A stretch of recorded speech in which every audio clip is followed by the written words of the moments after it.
My dear viewers, hello and welcome to a new episode of our program Cultural Magazine, during which we're going to bring you the latest cultural events that are taking place in Egypt. Please stay tuned.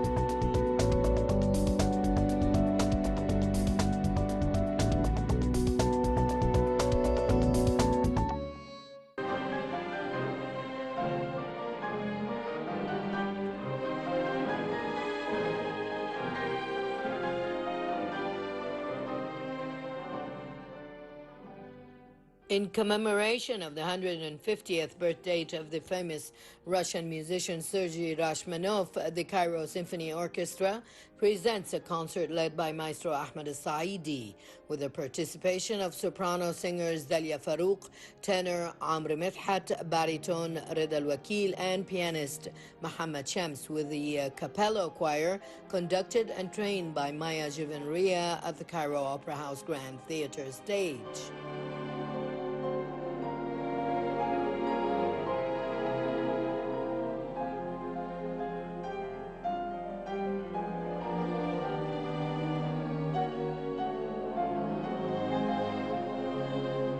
The program includes a collection of Rachmaninoff's compositions, including the second piano and orchestra concerto, a symphony for choir, solitaire, and an orchestra entitled The Bells.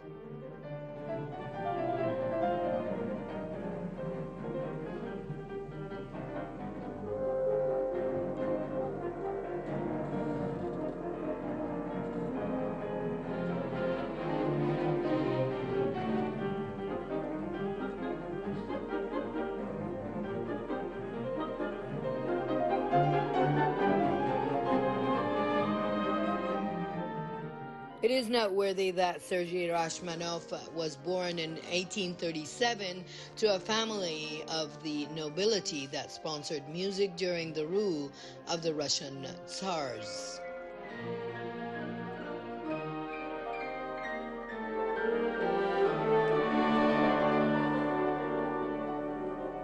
He was famous for his superior skill on playing the piano and the large size of his hands and the length of his fingers, so he was playing complex pieces. He settled in the United States after the Bolshevik Revolution in 1917 and never returned to his native land, Russia. He was distinguished by unique techniques and a romantic style influenced by Chopin, Liszt, and Tchaikovsky.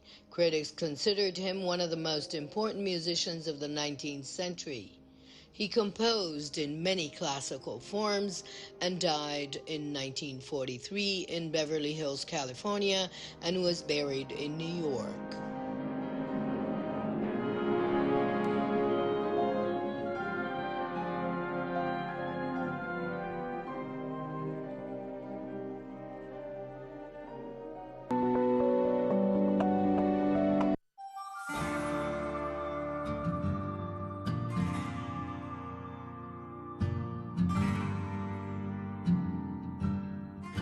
The Hanagir Center for Arts at the Cairo Opera House, affiliated to the Cultural Production Affairs headed by director Khalid Galel, inaugurated a plastic art exhibition entitled 6D, with the participation of 5 medical professors from Cairo University and the plastic artist Dr. Safa Sharabi. The exhibition was inaugurated by the plastic artist Dr. Tahir Abdulazim, professor at the Faculty of Fine Arts, Hilwan University.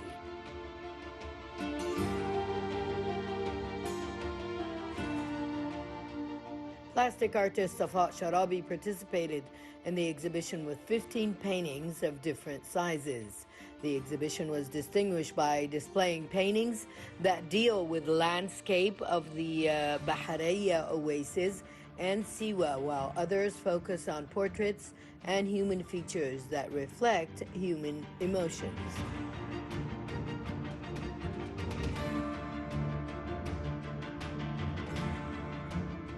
Safat Sharabi has participated in several local and international exhibitions and won many awards during her artistic career.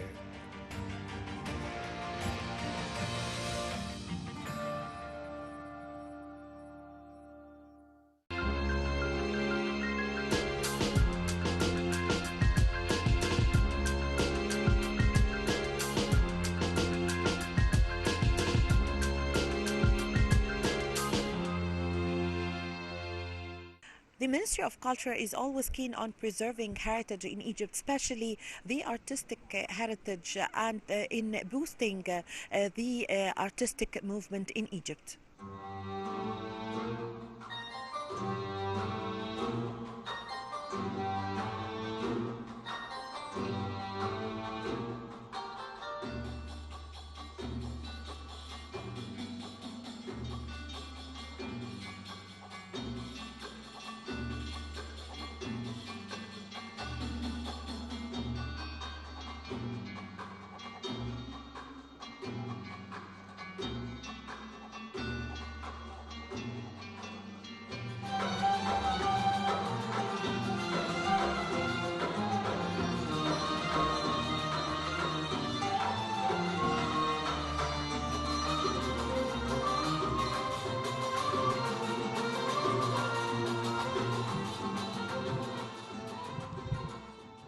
The Wahhabi concerts organized by the Cairo Opera House continue to commemorate the works of art presented by the musician of generations, the late Muhammad Abdul Wahab.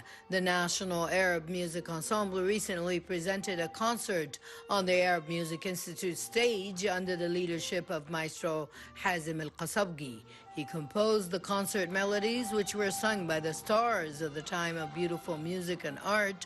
The members of the Arab Music Ensemble presented these melodies, including singers Ibrahim Ramadan, Hind Nahas, Ismail Sadiq, and Ines Izzeddin.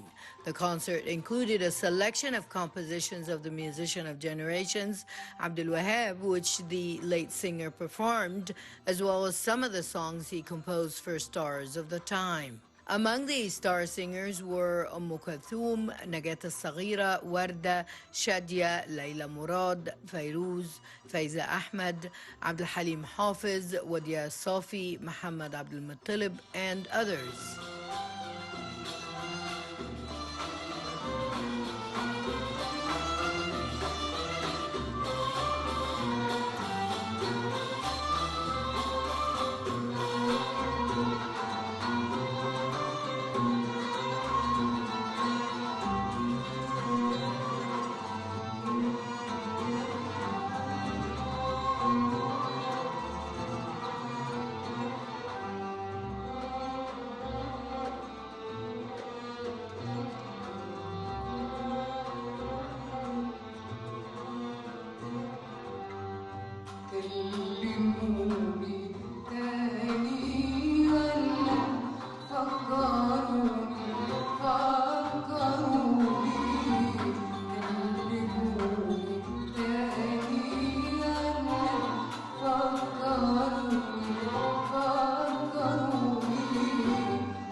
Abdul Wahab was dubbed the musician of generations because he was the most distinctive and influential Egyptian and Arab musician at this time, if not the most important. He was a musical legend whose brilliance of talent extended through different generations and times over the course of 7 decades. Musicians pay Abdul Wahab great respect and gratitude for the development and modernization that happened to music at his hands.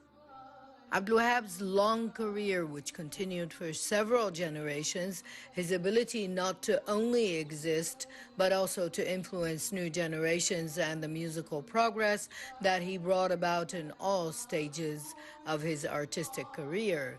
It is worth noting that the series of the Wahhabi concerts come within the framework of the Opera House's role to enhance public artistic taste and introduce the pioneers and symbols of Arabic melodies.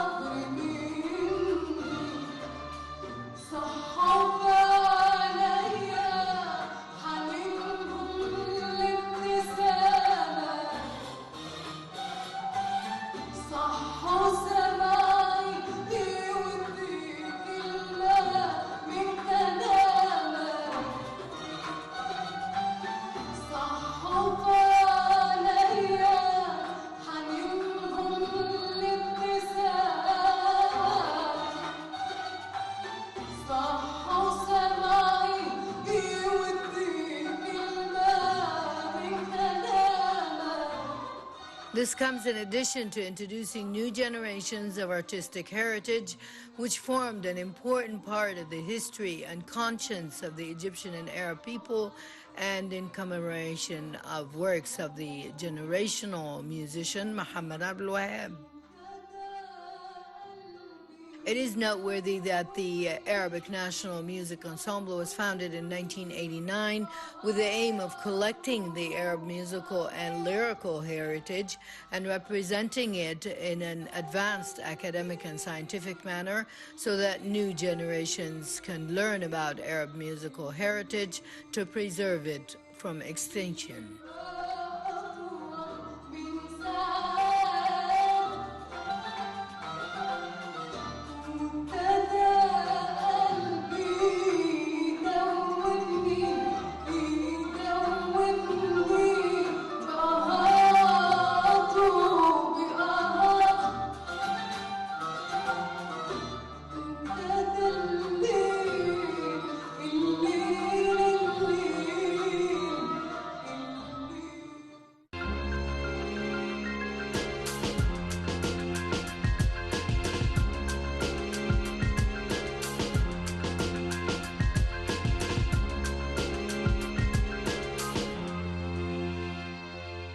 The Cairo Opera House plays a significant role in the cultural movement that is taking place in Egypt.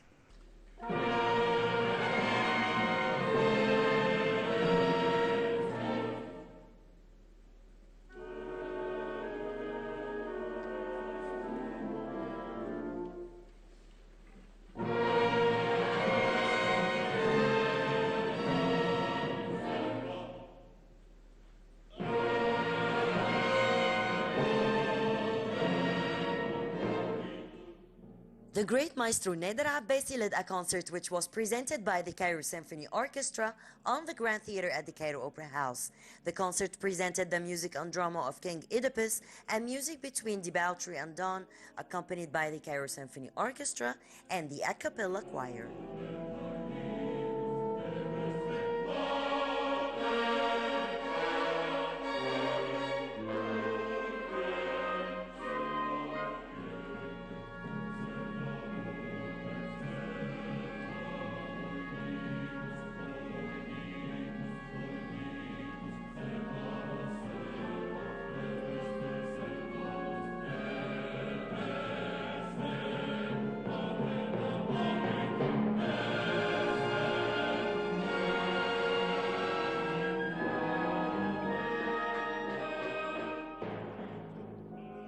I mean, the orchestra which I conduct is always classical orchestra, most of the time, here in Egypt and outside of Egypt. So I do mainly opera, ballet, symphony concerts, but here in Egypt, I have to make lots of fusion between our music and the orchestra music. So I did a few concerts with Omar Khairat, which is also its orchestra music, but with an Arabic and Egyptian touch. And there is also something like Magda Rumi, because I did very few things with the Arabic music. But I did the project with Sahabat Saada, the 121 cinema, 123 cinema, Moody Imam, also film music, which I really love very much because it's very close to the Egyptian people. So I think it's really important if you are in our field in classical music to do some things touch Egyptian public. And as you know, even the mummies music and Kebash music also, it has of course lots of all the Egyptian scales. So it was very touchy for the Egyptian and very simple people too.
Even for New Year concerts, lots of conductors, they do react with the public, and I think this is very important because if you feel you are part of the concert and you get them into the stage with you, I think it makes the gap very short, so and very little. So I think it's very, very important to react to the people, and if you do something really with heart, it touched people, this for sure.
I do love my job, and I did sing opera before. So if you really conduct singers, if you already studied singing and you sang before and you know the problems, where is it? And you have to support them, give them lots of courage, and you know, you make them feel good and comfortable. This is very important for opera singers because opera singers is, I mean, the opera singing is very difficult. It's very stressful as a job. maybe people think this is like screaming and they don't understand, but it is really, it's all about muscles, about studying all the time, rehearsing all the time. It's not easy to get this kind of big voice without microphone. So this is about opera singing. So, and I do love the music for opera. I do love the drama. I like the stories. And for ballet, it's completely different. I do compose for ballet a lot. I did Mariah and Sekina, The Nile Brides, Between Dusk and Dawn, and lots of things for ballet because I do love dance. And when I conducted here the Nutcracker, for example, I felt it's part of me somehow. And of course, the music of Tchaikovsky, it's very touchy and very also close to the Egyptian because it's very oriental. So it's lovely, lovely to do ballet such like Nutcracker.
With the classical music, you cannot change anything. Of course, you can add your personality in the piece, but everything is written already. So you have to respect a lot the composer, and you have to respect all the details that he wrote in the score. And this is the secret, actually, that you do what the composer really wants. You don't add from you add, okay, your personality, your culture, everything, but from what he wrote, you have to read it very carefully and then realize it for him. For Arabic music, it's different. And I do love classical music. Of course, this is my study, this is my main job, but I still like very much Egyptian music, but orchestrated, of course. If I listen to Kulthum and Abdul Wahab, this is something else. But if I do it myself, it has to be orchestrated, it has to be written for orchestra. So this is something else.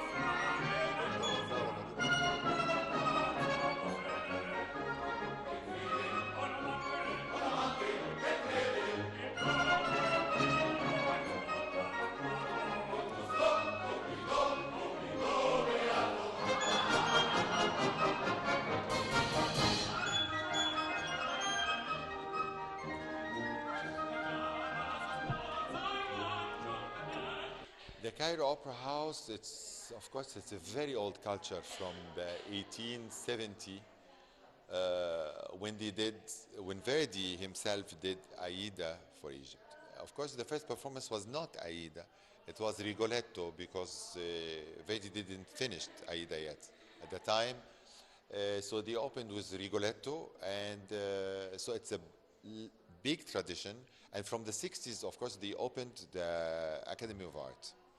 So the Academy of Art from the 60s until now, so you can imagine how many generations came out And finally, because before it was only foreigners who came to Cairo to perform. And now it's all Egyptians, most of them Egyptians, in the ballet, in the orchestra. We have two orchestra. We have the Cairo Opera Orchestra, we have the Symphony Orchestra, we have the opera company, we have the ballet, we have like 3 or 4 ballet companies. Of course, we have the Arabic music, so it's a culture center more than a real opera house, which is very good for Egypt to have a culture center who show, of course, and it shows, of course, the whole world. It's like a window to the world for Egyptians, and for foreigners, they come to see and to hear the Egyptians performing and also composing. So you can hear also Egyptian composers, traditional and contemporary music, which is very important because nobody knows that we have all these orchestras here. The choir, we have lots of choirs, and we do all kind of program. Contemporary music, romantic, classic, baroque, renaissance, everything at the Cairo Opera House. We have nearly like 2-3 performances a day because we have so many concert hall, the Chamber Music Concert Hall, the big concert hall, so the Opera House, so the outside. So it's a lot of activities is going on here. And I think, and I hope that always tourists, when they come to Egypt, they need to see the calendar, the cultural calendar, to come and to see during the night because they have maybe nothing to do during the evening, so they can come to the Opera House to see what we have and what we perform.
Well, with this, my dear viewers, we come to the end of this episode of our program, The Culture Magazine. I hope you've enjoyed being with me. Please wait for me in the next episode. Until then, it's goodbye.